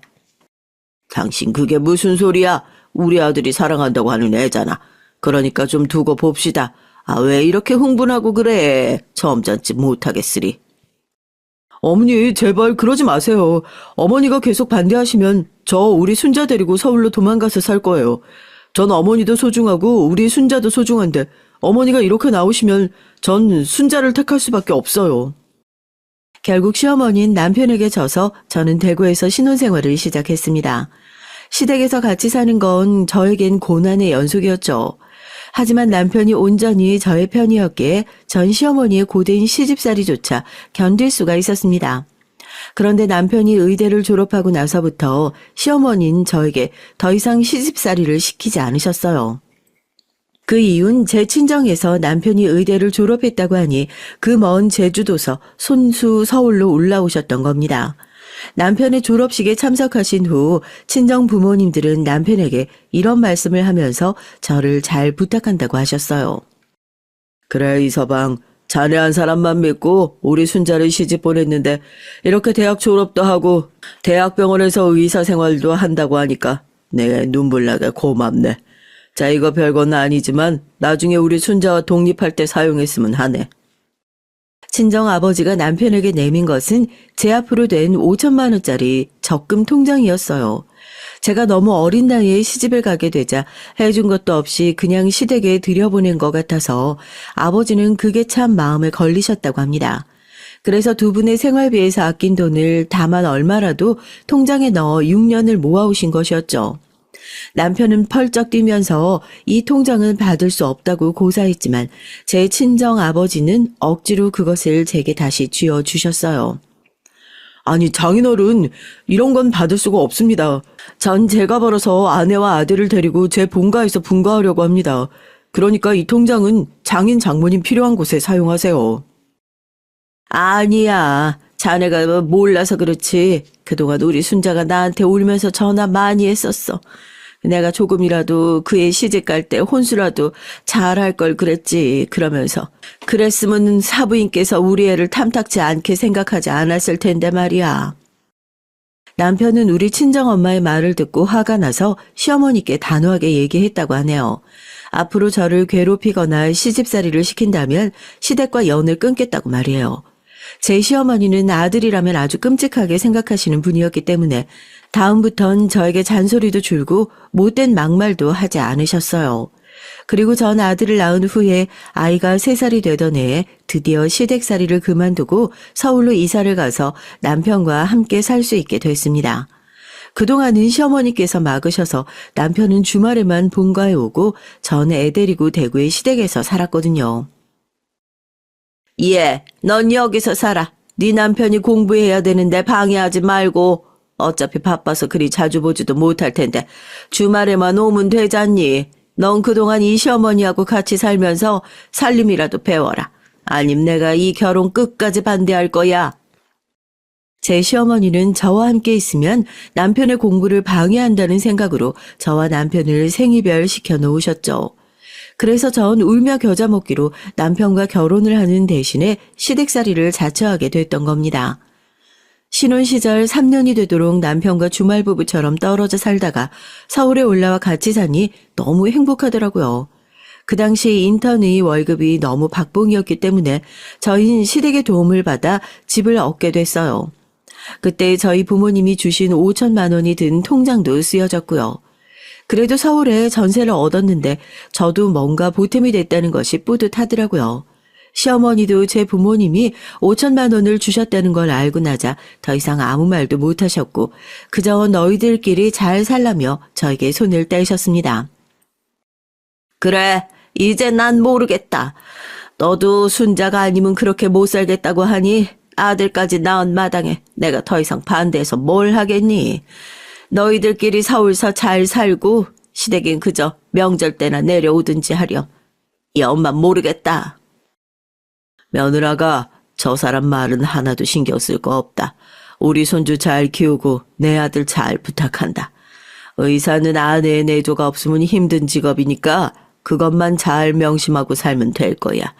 다른 데 신경 쓰지 말고 너희들 건강하게 잘 지내고, 알겠지? 네, 아버님, 어머님, 감사합니다. 저희들 잘 살게요. 전 결혼 후 3년이 지나서야 드디어 신혼다운 생활을 시작하게 됐어요. 남편은 당연히 바빴고 집에 들어오는 횟수도 점점 줄어들긴 했지만 전 아들을 키우며 남편의 내조를 열심히 했습니다. 남편의 병원에 도시락을 싸서 가져가기도 하고 남편이 며칠씩 안 들어오면 속옷과 양말을 챙겨가지고 대학병원에 당직실을 드나들게 됐어요. 전 남편의 동료 의사들의 부러움을 들으며 헌신적인 아내로 살았습니다. 남편의 지도 교수님까지 남편에게 농담처럼 이런 말을 하셨으니 그 당시 제가 얼마나 남편의 병원에 자주 갔는지 알 정도였죠. 닥터이, 자네의 와이프한테도 내가 출입증 하나 줘야겠어. 병원 사람들이 다 알잖아.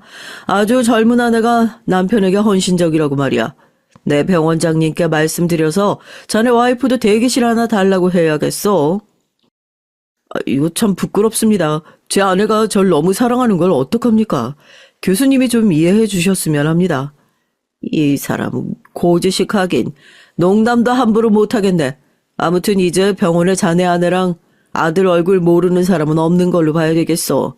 경비 아저씨부터 화장실 청소하시는 아주머니들한테까지 다 저렇게 인사를 하고 다니니. 그만큼 대학병원에선 의료적인 솜씨 못지않게 인맥이나 파별 같은 것들도 엄연히 존재를 하고 있었어요. 그들 사이에서 전 제가 고졸이라는 소리를 듣지 않기 위해 엄청 노력하고 조심을 했습니다. 그도 그럴 것이 다른 의사 부인들은 다들 기본이 대학을 나왔고 명문대를 나온 사람들도 많았거든요. 전 대학이 콤플렉스가 되리라고는 생각도 못했지만 결국 그들과 어울리려면 제가 고졸이란 사실을 숨겨야만 했어요. 그렇게 세월이 지나 아들이 6살 되던 해 전 딸을 낳았습니다. 제 아들은 그동안 동생 낳아달라고 노래를 부르다시피 했기 때문에 딸이 태어나자마자 너무 좋아하면서 제 동생이라고 제가 키우겠다고 하더라고요. 그 덕에 전 우리 아들을 말리느라 진땀을 뺐죠. 글쎄 신생아인 애를 안겠다고 고집을 부리고 자기가 우유 먹이기 기저귀 갈기 같은 것들을 다 하겠다고 나서지 뭐예요. 수연아, 애기는 어른들이 안을 수 있는 거야. 넌 아직 갓난아기를 안긴 어려. 우유는 먹여도 되는데 안고 없는 건 아직 안 된다. 싫어. 엄마, 우리 수진이 내가 키울 거야. 나 아기 잘 안을 수 있단 말이야. 나 힘도 세단 말이야. 엄마 이것 좀 봐. 아들은 이렇게 말하며 그 조그만 고사리 손으로 낑낑대면서 제 장난감 상자를 들어 보였습니다. 그 모습을 본 전 피식하고 웃음이 날 정도였어요. 그만큼 아들은 우리 딸을 금이야 오기야 소중한 동생으로 아끼고 귀여워해 줬습니다. 그건 지금도 마찬가지예요. 우리 딸은 우리 집에서 가장 소중한 보물이라고 아들과 남편의 핸드폰에 저장이 되어 있을 정도니까요. 남편도 6년을 아들만 키우다 딸을 낳자 그냥 딸 바보가 되어버렸어요. 그렇게 늦둥이로 태어난 딸은 우리 가족들의 보호와 관심을 받으면서 자랐죠. 남편과 아들은 우리 딸이 결혼을 하는 날만 상상해도 주먹이 쥐어진다며 딸에게 결혼하지 말고 오래오래 우리 가족과 함께 살자는 식으로 얘기를 했죠. 아주 어렸을 때부터 말이죠.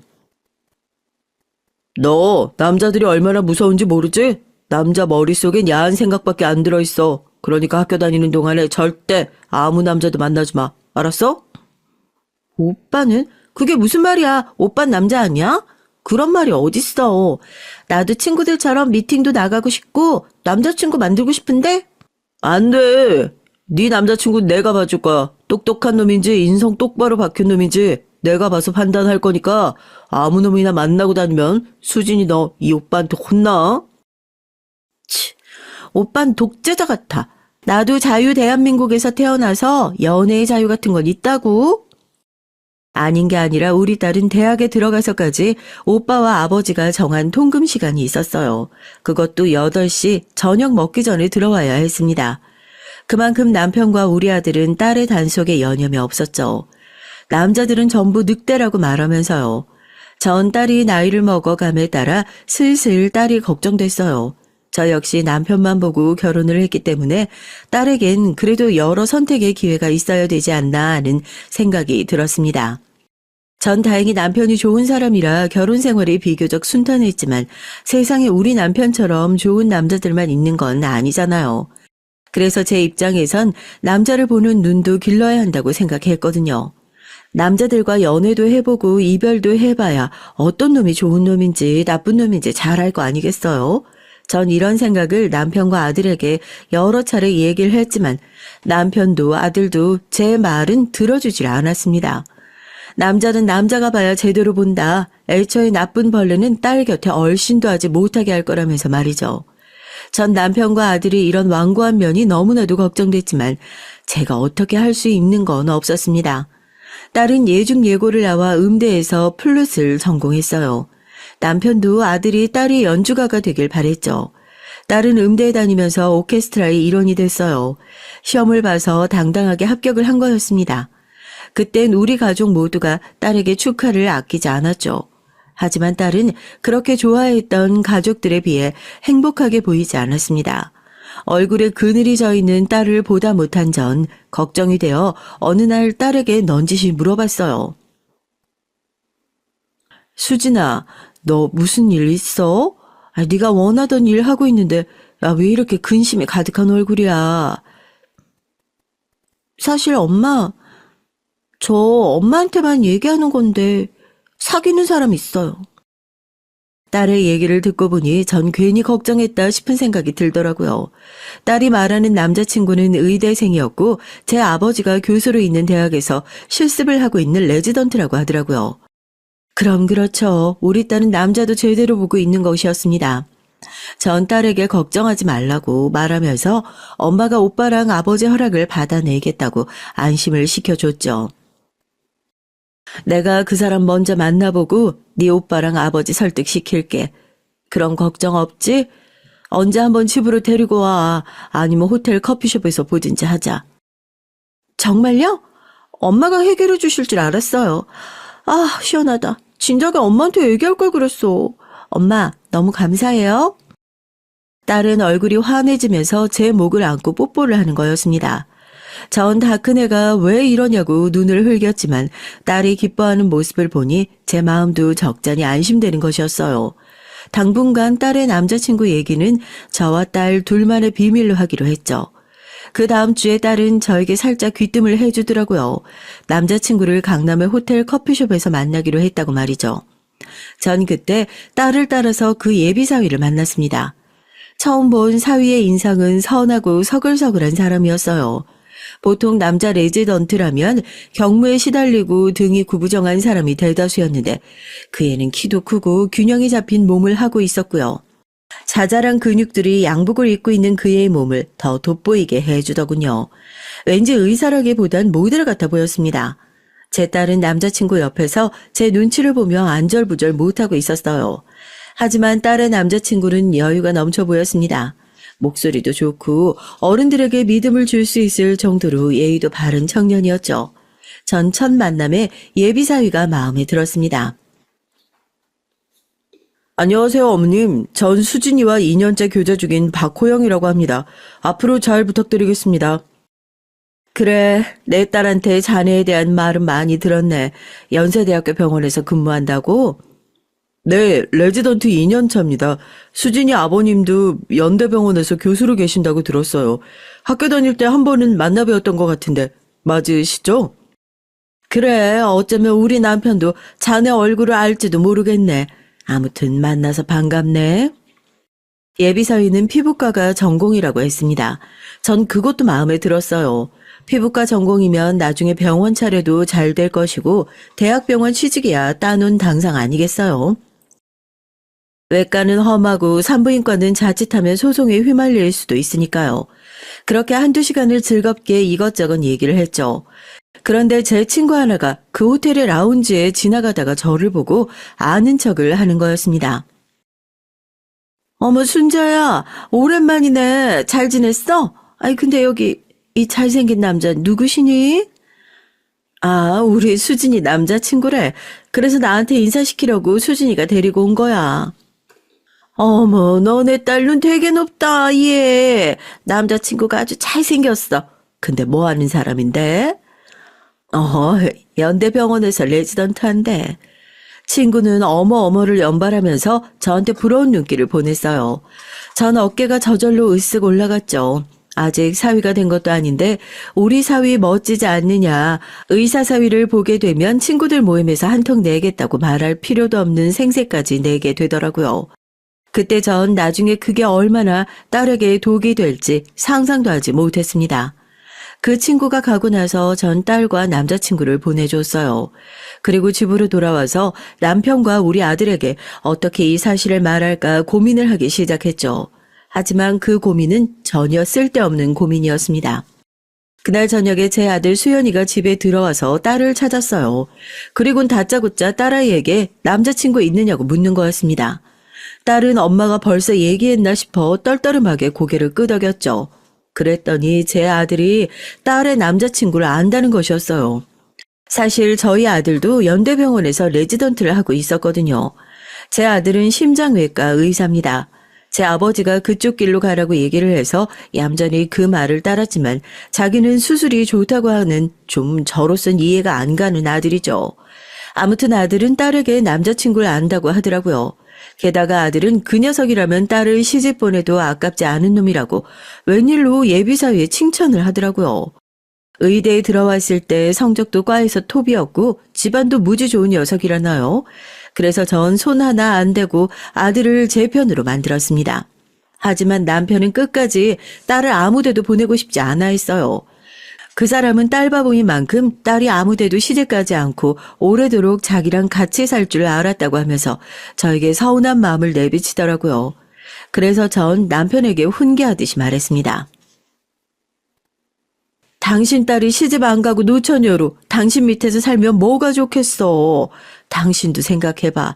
지금이야 걔가 예쁘지. 30 넘고 40 넘고 50 다 돼도 우리 집에서 결혼도 안 하고 늙어가면 어떡할래요? 나중에 제발 시집 좀 가라고 할 게 뻔히 보여, 내 눈에. 아니, 그렇더라 하더라도 이건 너무 빠른 거 아니냐고.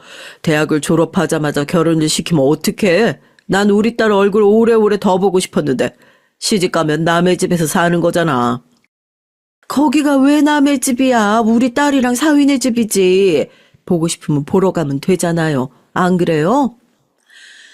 저의 뼈 때리는 말에 남편은 아무런 반박도 할 수 없었어요. 그저 입을 불룩 내밀고 퉁퉁거리긴 했지만 말이죠. 아들과 저의 합작으로 딸은 무사히 그 예비사위와 결혼까지 꼴인하게 됐습니다. 사돈댁에선 그쪽 아들이 우리 남편이 연세대 병원에서 교수로 재직하고 있다고 하니까 얼른 사돈을 맺자고 달려든 판이었어요. 그만큼 제 딸을 마음에 들어 했다는 뜻입니다. 제 딸 자랑은 아니지만 제 딸도 상견례 프리패스 상이라고 할 만큼 예쁘고 얌전한 아이였기 때문이에요. 게다가 음대 출신의 시립 오케스트라에 근무하고 있다고 하니 결혼식 날 안사도는 제 딸을 침이 마르게 칭찬을 해줬죠. 그 말을 듣는 전 너무나 기뻤고요. 왜 아니겠습니까? 시어머니 자리가 딸을 마음에 들어하고 편하게 대해준다는 게 쉽지 않은 것이잖아요. 따님이 우리 아들과 너무 잘 어울리네요. 수진이가 가정교육도 잘 받고 아주 나무랄 데가 없어요. 그저 바깥사돈께서 우리 아들 잘 좀 봐주시고 잘 부탁드려요. 아닙니다. 사위도 아주 잘 키우셨는걸요. 우리 딸이 좀 부족하더라도 사랑으로 가르쳐 주시면 감사하겠습니다. 사부인 잘 부탁드립니다. 딸은 결혼 초기엔 사위와 아주 알콩달콩 깨를 볶으면서 신혼을 즐기듯이 보였어요. 그러다가 사위가 레지던트 마치고 조교수가 되어 바빠지자 저에게 전화를 해서 남편과 싸운 소소한 것들을 저에게 일러바치듯이 말하는 거였어요. 처음엔 누구나 싸울 수 있다. 수진이 네가 좀 참고 살아라 라고 보통의 친정 엄마들이 할 만한 충고를 했죠. 하지만 딸은 몇 달이 지나자 급기야 눈물을 보이면서 친정이 찾아오는 것이었습니다.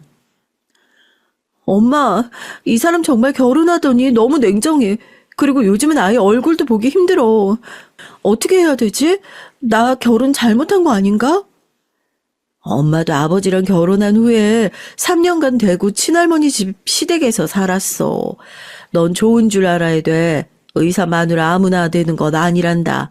그래도 지금은 내조만 하라고 하는 시어머니도 안 계시니까.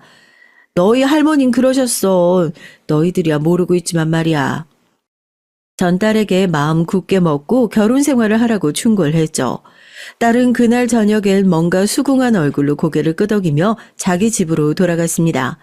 전 딸의 축 처진 얼굴을 보니 걱정을 감출 수가 없었어요.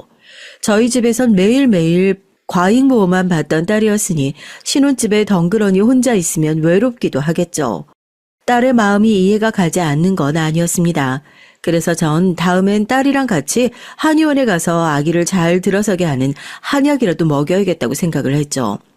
아기를 낳고 키우면 쓸쓸해할 시간도 없을 테니까요. 전 싫다는 딸을 데리고 한의원 산부인과를 다녀왔습니다. 그 결과 딸은 아기를 갖게 됐어요. 사위는 너무너무 기뻐했죠. 그리고 우리 딸이 손녀를 낳자 딸 바보가 되었습니다. 그건 제 남편과 똑같은 행동이어서 전 저절로 웃음이 나왔죠. 게다가 딸도 자기 남편의 변한 모습에 만족했습니다. 우리 딸이 딸을 낳으니 그것 봐라. 사위가 다시 가정적이 됐잖니? 그러니까 아기 낳길 잘했잖아. 게다가 이젠 내가 뭘 먹고 싶다고 해도 다 사주고 애를 그렇게 잘 봐줘요. 요즘 출장도 자주 안 가고 집에서 애기 보느라고 정신이 없더라니까. 주말에도 7시 지나면 꼭꼭 들어오더라고. 엄마 덕에 내가 다시 살맛이 나네. 딸은 아이에게 온 신경을 집중하게 되면서 다시 활기를 찾았죠. 다른 집 딸이나 며느리를 보면 산후 우울증이 온다고들 하던데 제 딸에겐 그런 것도 없었습니다. 그동안 결혼 후 공허한 마음이었는데 꼬물거리는 귀여운 딸이 그 자리를 대신하게 되자 딸의 우울증은 오히려 씻은 듯이 나았어요. 전 그게 일석이조라고 생각했습니다. 저도 딸을 닮은 귀엽고 예쁜 손녀를 보러 딸의 집에 자주 놀러갈 핑곗거리도 생기게 됐고요. 그런데 그것도 우리 사위를 그렇게 오래 집안에 붙들어 놓을 수는 없었습니다. 아니 솔직히 피부과 의사는 화상이나 사고 아니면 응급실은 있기가 힘든 입장 아닌가요? 그런데 사위는 딸이 돌이 지나고 나서부터 다시 출장이다 응급이다 이런 핑계를 대면서 집에 안 들어오거나 늦게 되기 일쑤였습니다. 제 딸은 그래도 손녀를 키우면서 기쁨을 느꼈기 때문에 사위의 부재에 대해선 큰 신경을 안 쓰는 것 같긴 했어요. 그런데 옆에서 보는 제가 좀 위태롭게 보이더라고요. 아기가 뒤집고 걸어다니기 시작하면서 딸이 부쩍 애를 쫓아다니느라 체력적으로 힘든 게 보였거든요. 게다가 밤에 잠을 안 자는 손녀 때문에 제 딸은 눈 밑에 다크서클이 져가면서 힘들어했습니다. 어느 날 딸은 우리 집에 찾아와서 저에게 푸념을 늘어놓더군요. 엄마, 나 요즘 잠자기 힘들어. 아긴 원래 그런 거야? 어릴 땐 잠만 잘 자더니 밤낮이 바뀐 것 같아. 그래서 애 때문에 나도 너무 잠을 못 자. 힘들어. 전 우리 딸이 걱정이 되기 시작했어요. 그래서 제가 대신 몇 시간이라도 아이 봐줄 테니 친정에 와선 좀 자라고 말했습니다. 그랬더니 딸은 고마워하면서 제가 결혼 전에 쓰던 방에 들어가 마음 놓고 잠을 잤죠. 그런데 아기가 귀여운 것과 별개로 애 보는 건 어찌나 힘이 들던지 황혼 육아하다가 골병 든다는 말이 괜히 나오는 것이 아니었죠. 걷기 시작한 손녀딸은 이리저리 비틀대다가 모서리 같은데 쿵쿵 부딪힐 것 같아서 너무 위태로워 보이더라고요. 그래서 전 애를 그냥 재울 생각으로 업었죠. 그랬더니 잠이 안 오는데 업었다고 손녀딸이 소리를 빽 지르면서 우는 것이었습니다. 그 기세에 놀라 딸이 잠을 깨서 밖으로 나왔죠. 엄마 왜 아이를 업고 있어요? 그냥 놔줘요. 잠도 안 오는 애를 억지로 재우면 어떡해. 아니 그게 얘가 하도 정신없이 왔다 갔다 하길래 자라고 업었지. 그래 우리 손녀 내려놓을 테니까 넌 다시 들어가 자. 아니에요. 됐어요. 그냥 내가 우리 딸 보는 게 낫겠어. 엄마한테 애 맡겨놓고 내가 어떻게 편하게 잠을 자겠어. 딸은 저에게 마음이 상했다면서 손녀를 데리고 자기 집으로 돌아가 버렸습니다. 애기 봐준 공은 없다는 옛말이 틀리지가 않더군요. 전 그런 딸에게 서운하긴 했지만 딸아이도 나름대로 힘든 처지였으니 그 애한테 화를 낼 수도 없었죠. 그래서 전 딸의 마음을 풀어달라 사위에게 특별히 전화를 부탁할 생각에 사위에게 전화를 했습니다. 그랬더니 사위는 계속 받지 않다가 4-5번 연거푸 거니까 그때야 전화를 받더군요. 그런데 사위의 목소리에 떨떠름한 표정 같은 것이 느껴지는 것이었어요. 게다가 사위는 말을 심하게 더듬기도 했죠. 장모님 무슨 일이세요? 제가 지금 좀 바빠서요. 다음에 전화하시면 안 될까요?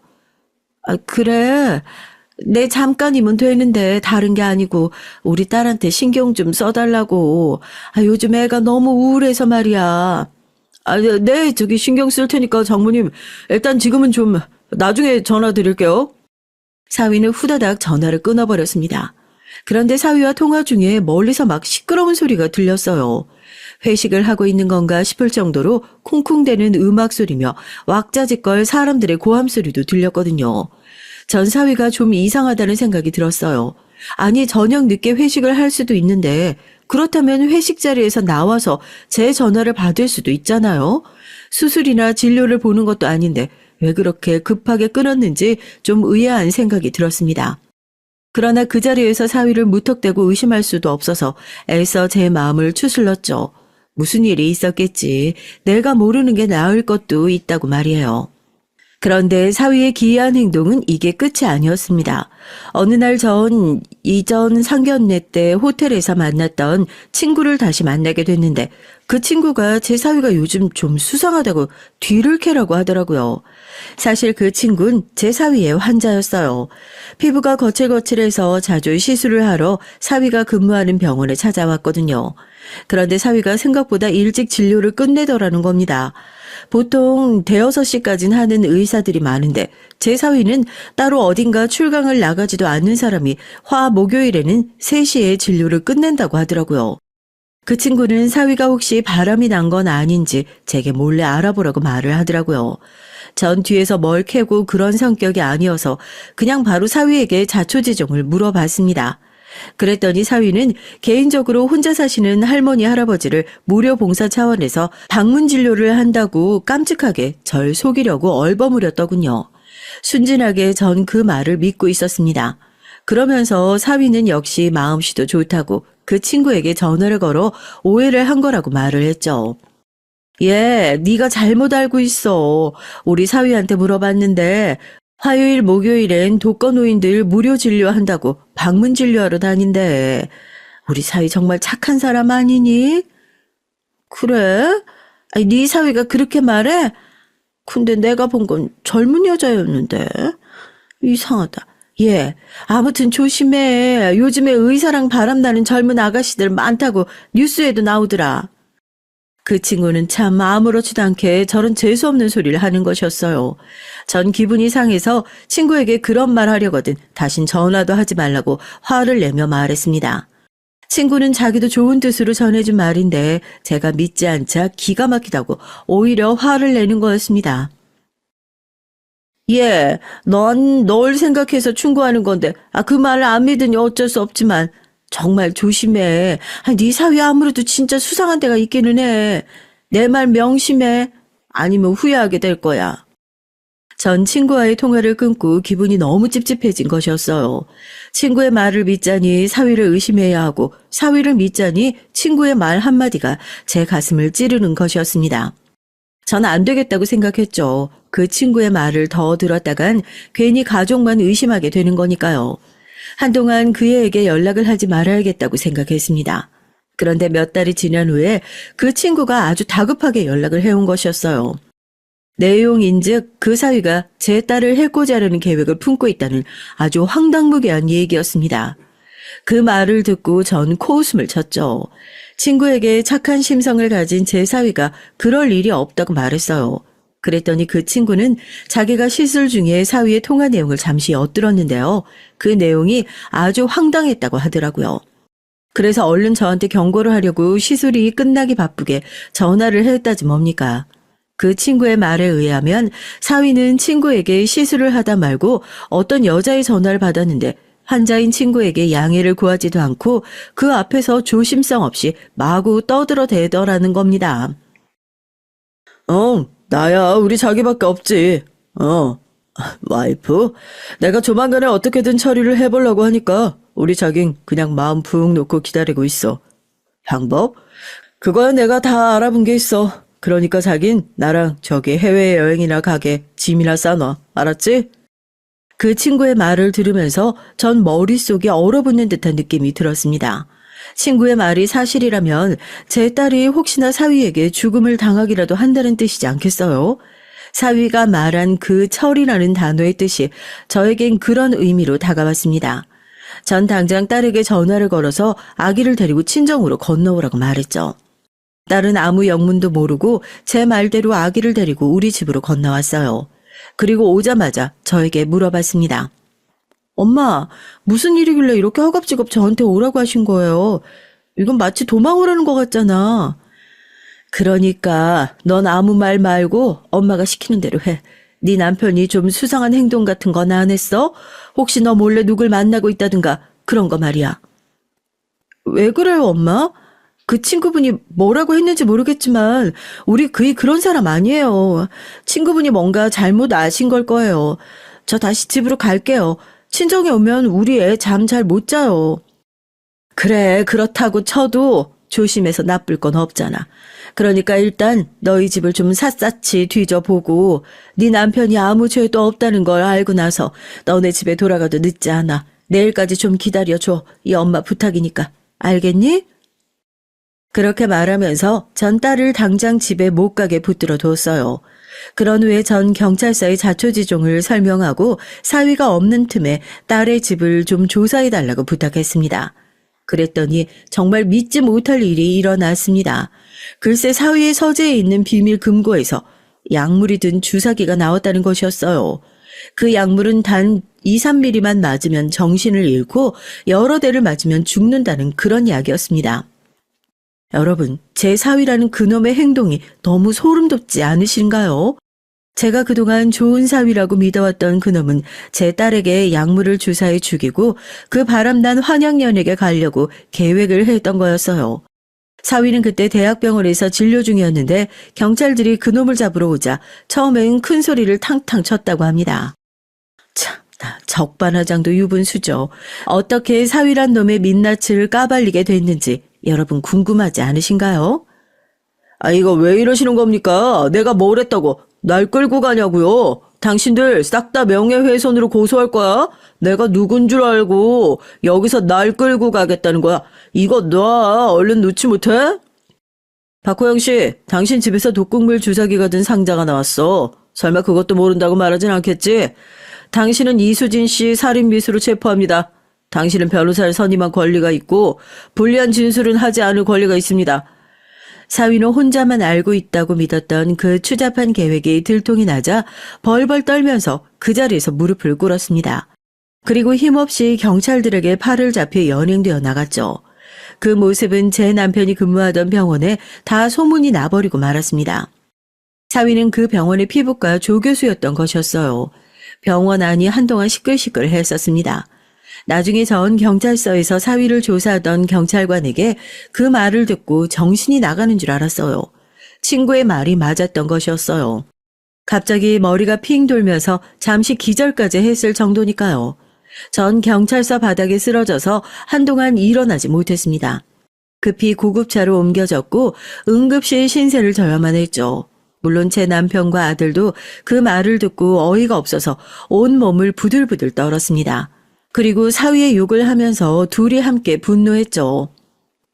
뭐라고? 그놈이 감히 우리 딸을 어떻게 하려고 했다고? 게다가 그 미친놈이 바람까지 피웠다고? 내 이놈의 새끼를 그냥... 아버지는 가만 계세요. 내가 그놈의 새끼 죽이고 감방 갈라니까 어디 우리 수진이 눈에 눈물 나게 하는 걸로도 모자라서 죽이려고 모의까지 했다니. 사람 겉모습만 보곤 모른다더니 딱 그 상황이네. 어이가 없어서. 당연히 그 사위놈은 집안에서 빼도 박도 못하는 물증이 나왔으니 구속수사를 하게 됐습니다. 사돈의 집안에선 아들이 바람을 피우고 있는 것도 몰랐고 제 딸을 해치려고 병원에서 약물을 훔쳐낸 것도 전혀 모르고 있었더군요. 놀라서 경찰서로 달려온 사돈들은 아들을 어떻게든 감옥에서 빼내기 위해 제 가족들과 합의를 하려고 했어요. 저희 집에 수시로 찾아와 저에게 제발 합의를 해달라고 읍소를 하더군요. 하지만 당연히 전 그 모든 조건들을 거절했습니다. 사위가 저지른 건 중대 범죄이고 바람이 난 아들을 합의로 꺼내달라고 하는 것 자체가 말이 안 되는 것 아니겠습니까? 살인 미수도 문제지만 더 확실한 것은 그놈이 바람을 피웠다는 것이니까요. 결과적으로 그놈은 실형을 살게 됐습니다. 그리고 대학병원에서 약물을 훔쳐낸 혐의가 인정돼서 의사 자격도 박탈됐고요. 당연하게도 제 딸 역시 그놈과 깨끗하게 이혼하기로 했고요. 딸은 나중에 하는 말이 의사 사위에게 속은 것이 분하고 제가 죽음의 위협을 받을 뻔했다는 것에 소름이 돋았다고 하더군요. 딸은 그놈이 바람을 피웠다는 사실조차 전혀 모르고 있었다고 하니까 그놈이 얼마나 기가 막히게 숨겼는지 알 것 같더라고요. 전 그 친구 덕에 사위의 두 얼굴을 알아볼 수 있었고 제 딸의 목숨을 구해줄 수 있었습니다. 전 이 일이 마무리된 후 친구를 만나 마음속에서 우러나온 감사의 말을 전했어요. 그리고 감사의 말로만 그치고 싶지 않아 돈을 1억 마련해서 친구에게 감사 표시로 줬습니다. 그 친구 덕분에 제 딸이 목숨을 건지고 그 못돼 처먹은 범죄자 새끼를 피할 수 있었으니 얼마나 고맙겠어요. 순자야, 내가 도움이 됐다니까 정말 기쁘다. 아유, 그런데 이 돈을 받을 수가 없지. 난 당연히 너에게 도움이 되었으면 했고 네가 아니더라도 그런 일을 알게 됐으면 당연히 경찰에 신고했을 거야. 그러니까 이 돈 너 둬. 아니야. 네 말이 아니었으면 내 딸이 어떻게 됐을지 생각만 해도 끔찍하다. 예, 진수가 내가 너무 고마워서 주는 것이니까 제발 걱정하지 말고 받아줘. 너무 고마워. 정말이야. 전 친구에게 고마움의 표시로 수표가 든 봉투를 억지로 손에 쥐어줬어요. 그리고 달아나듯 카페를 나왔죠. 그리고 나니 정말 마음이 홀가분하더라고요. 친구에게 큰 은혜를 입었는데 그걸 돈으로라도 갚을 수 있어서 다행이다라고 생각했죠.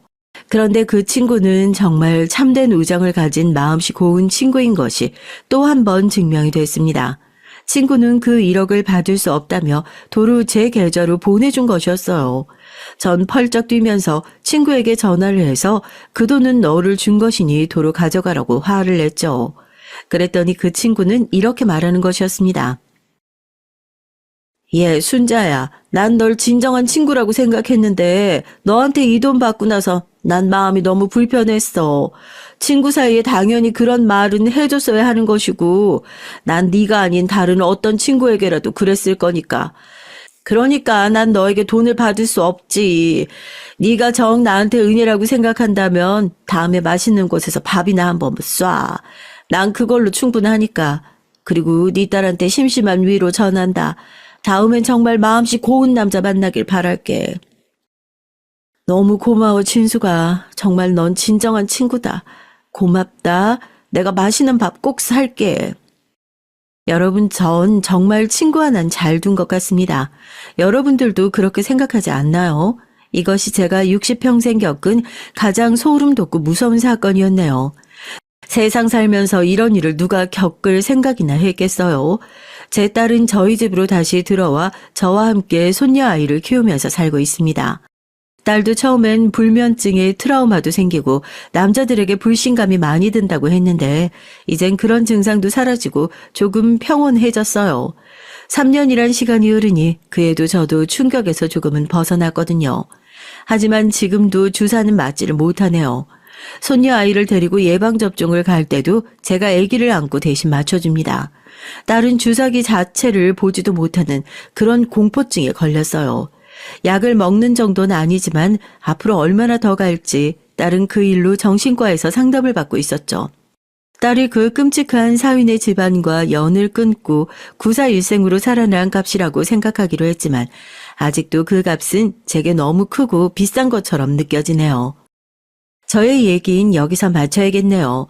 손녀가 잠에서 깼는지 울면서 저에게 다가왔어요. 이제 저녁밥을 해서 딸과 손녀와 함께 먹어야겠습니다.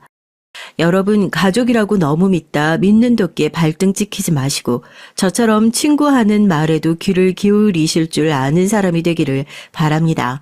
만약 제가 친구를 끝까지 안 믿고 사위 편만 들었다고 한다면 전 지금 누리는 딸과 손녀와의 소중한 한때를 절대 누릴 수 없을지도 모르니까요. 여러분들께 제 글을 읽어주셔서 감사하다는 말씀 드리고 싶습니다. 여러분의 가정에 따뜻한 행복이 가득하시길 바랍니다. 그럼 이만 줄이겠습니다. 안녕히 계세요.